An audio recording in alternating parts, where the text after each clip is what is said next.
Hey everybody, Zori from OneScales. In today's video, I'm going to show you how to increase your sales today without any extra money by optimizing your internal search engine on your website.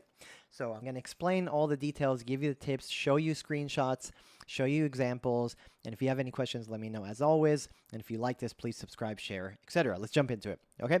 So what is an internal search engine? First of all, on your website, for example, this demo site for this video, there is a search icon. People can search for your products. For example, art, I click, I can find my products, and most of you just have it on your website. The theme has it on your header, and you never even optimize it. You never care about it. You never look at the detail.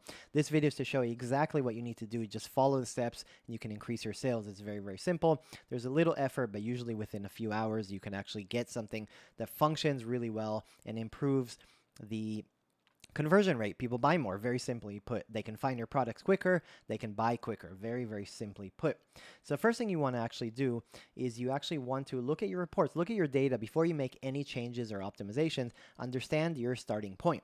Now, if you go to your backend right here, let's go to the backend, and I'm here. I can go to my analytics, my reports, and you can search for the word search. Okay, so all of these 4 reports that you can see right here are going to give you some information how they use the internal search engine, not search from Google or search from Yahoo, the internal search engine, the one that's on your website. You're going to have 4 main reports. I'm going to show it to you, and unfortunately, I have to, there's no data here, but because I could not show with real sites, I have to just make up some examples, but I apologize for that. I just could not show. There's private information. I could not show it, and blurring the entire thing out doesn't help as well. So right now we have zeros, but I'll explain the concept. The first report is search conversions over time. What you'll be able to actually see is how many people visit your website per day or per whatever the time frame is, per day, week, etc. for your time frame. And you can actually see how many people are searching using the internal search engine, how many people are clicking on the one of the products, how many people are adding to cart, and how many people are purchasing, and then the click-through rates and the add to cart rate and the purchase rate. So you can actually see how people are performing, and you can compare it with your Google Analytics or your other Shopify reports, how they perform on someone that searches and someone that doesn't search. So this is the first graph report that's very, very important. The second one is this one, top online search store searches with no results. This is a really key one for one of our points.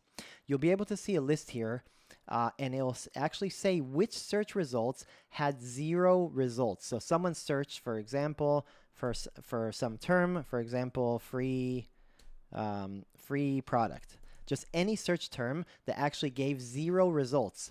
What you can do is you can actually look at that information right here, and you can actually find terms that maybe you actually have those products, but you didn't tag them correctly, you didn't identify them correctly, nothing is appearing, so maybe a bug, or you didn't fill in your content, or you can redirect and do a few smart things we'll talk about. So this is a very important.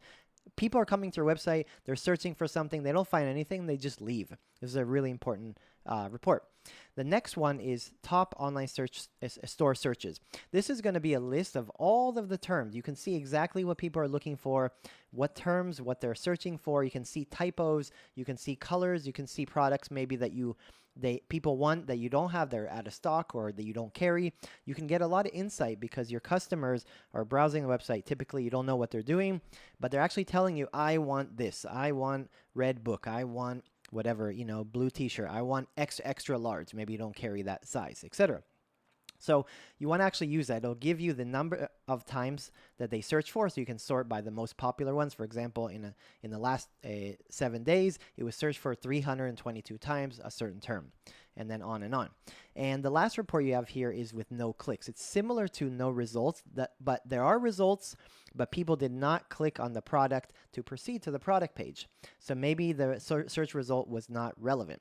What we're going to do is we're going to take all these 4 reports and we're going to optimize a ton of things on the website. So first you gather data as always. Okay, so that's the first thing. The second thing you want to do is you want to always experiment with making the search engine or the internal search engine more prominent or more visible. Most of you have websites that there's just an icon here, and most people just miss it, right? You go to your homepage, there's so many things going on, and there's a cart, and people just don't click on it. But if you actually make it visible, you can ask your developer to make it underlined instead of having here, either making it completely visible, for example, right here, especially on mobile, or just make it open. Put the underline right here, like in some sites, make it visible. Experiment with that. You'll be able to compare in the reports, for example, right here, if people convert more or less, and if you have more or less sales, right? Always use the data to make some conclusions. Okay, so make it more visible. The next thing is, if you notice that you have products that with no results with searches with no results, you actually need to go to your products, find the products that have terms that are relevant but are not appearing, and just edit those products. Go to the products, either edit the description, which in most cases you want to do, add those keywords in the description, or if possible, you can also put it in the title or the product name, but in most cases you're going to want to put it in the description here. So make sure you put it. If it's not there, it's not going to rank. It's not going to be on the result itself, right? If the word art is not for one of these products, it won't appear, very simply put. Okay, next one. So make sure you add the terms, make sure you add the content. The next one is synonyms. So this video is here to let you optimize your conversions, sell more, and actually optimize the internal search engine. So there are many, many tools out there, but I want to use the free Shopify tool. And maybe in future we'll make videos on some other paid search engines which are more expensive, but I wanted to make one that fits really everybody. So what you want to do is you want to actually install the app called Search and Discovery. It is made by Shopify. It is free. It basically enhances the search engine, which we're talking about in this video, the search engine here when someone searches for a term. Okay, it enhances it. So what you want to do, go to apps, click on, type in Search and Discovery, install it, right? You just go to the App Store, install it. It is made by Shopify. You'll be able to see. You'll have some basic information, click-through rates, purchase rates. And I apologize again, because I couldn't show a live store. We'll have some zeros in this data, but once you install it and you'll use it, you'll be able to see reports and data very, very quickly. So what do we have here? We have a lot of optimizations. So let's talk about some of the things. So let's talk about synonyms first of all. Okay, if I click here on search, I can write synonyms. So sometimes you have products that appear, right? They appear for certain terms, for example, art, but actually there's certain terms that are related to it that don't appear because you don't have that word.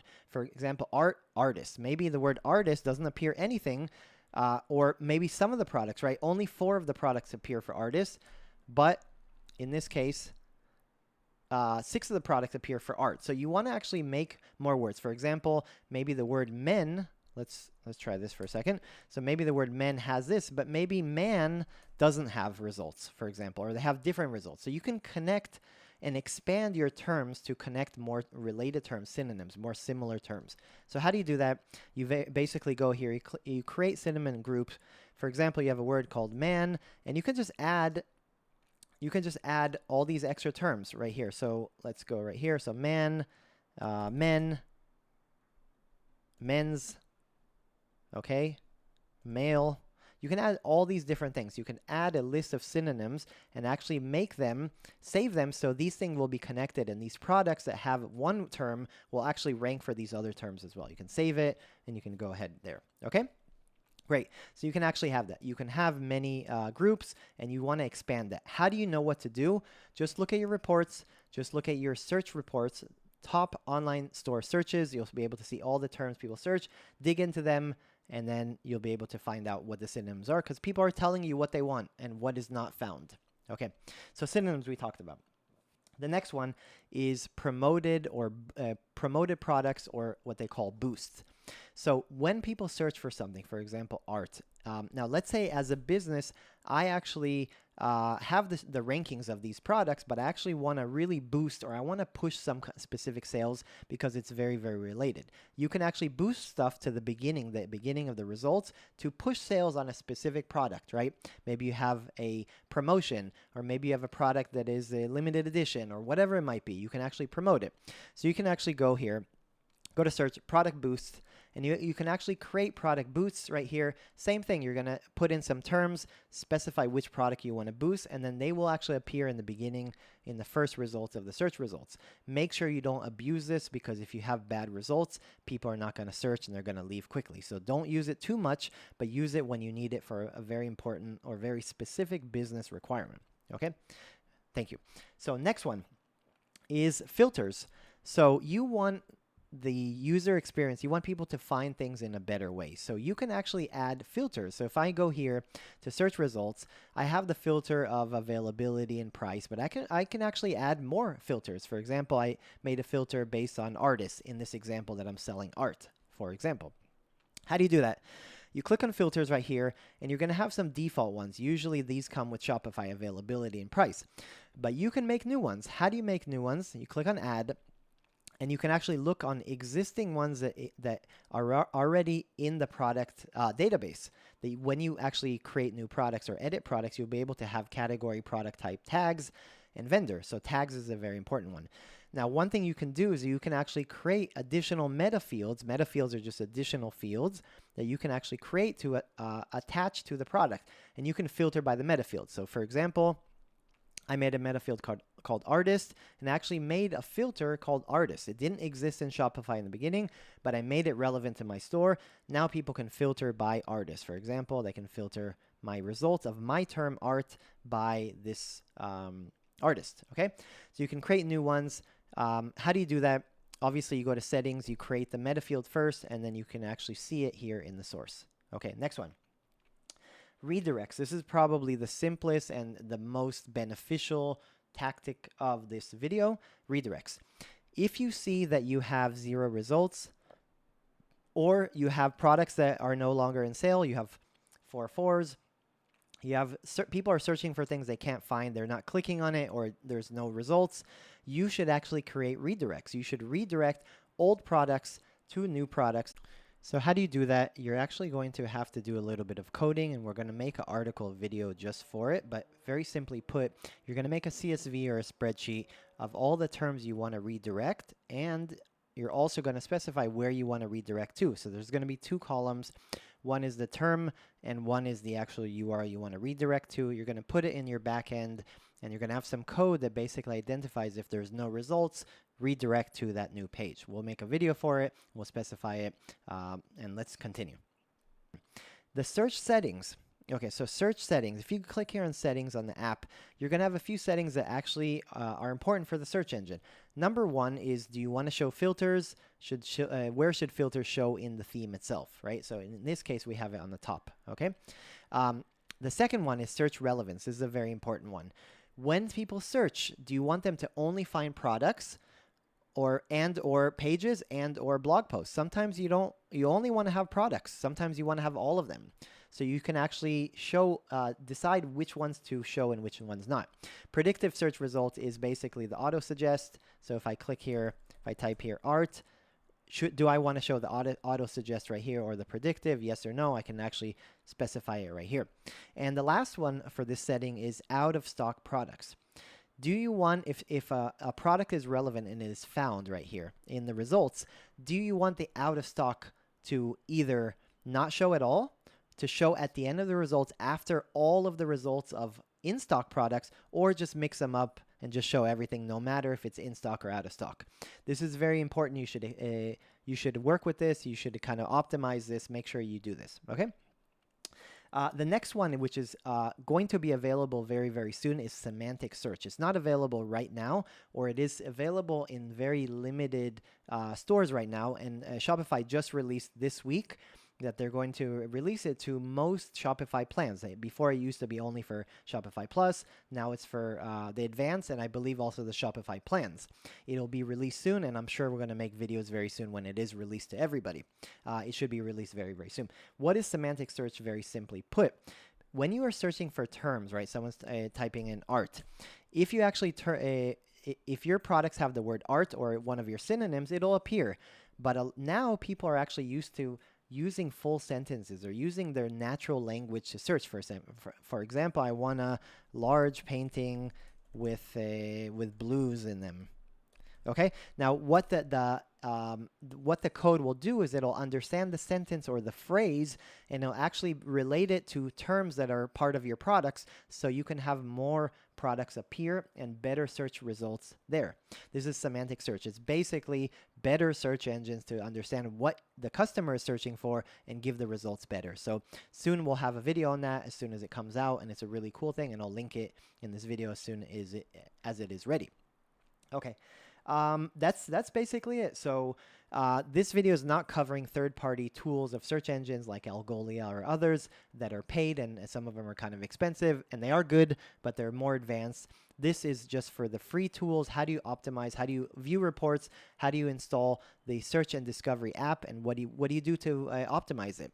So if you had any questions about anything we're talking about, you want to go deeper, you have a specific question, you're not sure what to do, let us know. This channel is here to help you guys with all of those questions. This is what we're here to do. Help you guys optimize, make more money, grow, be more knowledgeable, save time, resources, etc., etc.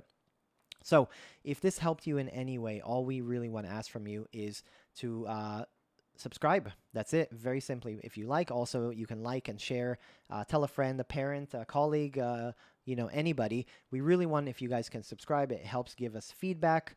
Obviously, ask questions in the comments. A lot of you ask questions in the comments, and if you know us, OneScales, you'll notice that we respond very quickly, and we try to help you guys with a lot of things. Even the community helps, but we really help as best as we can. This is a service we're doing. We're trying to grow knowledge, make you guys better at what you do, not just Shopify, marketing, online, AI, many, many things that we talk about. So please subscribe and like if you did like it or if it helped you in any way. Again, if you have any questions, let us know. Much, much appreciated. Really appreciate you guys watch our videos. Thank you very much.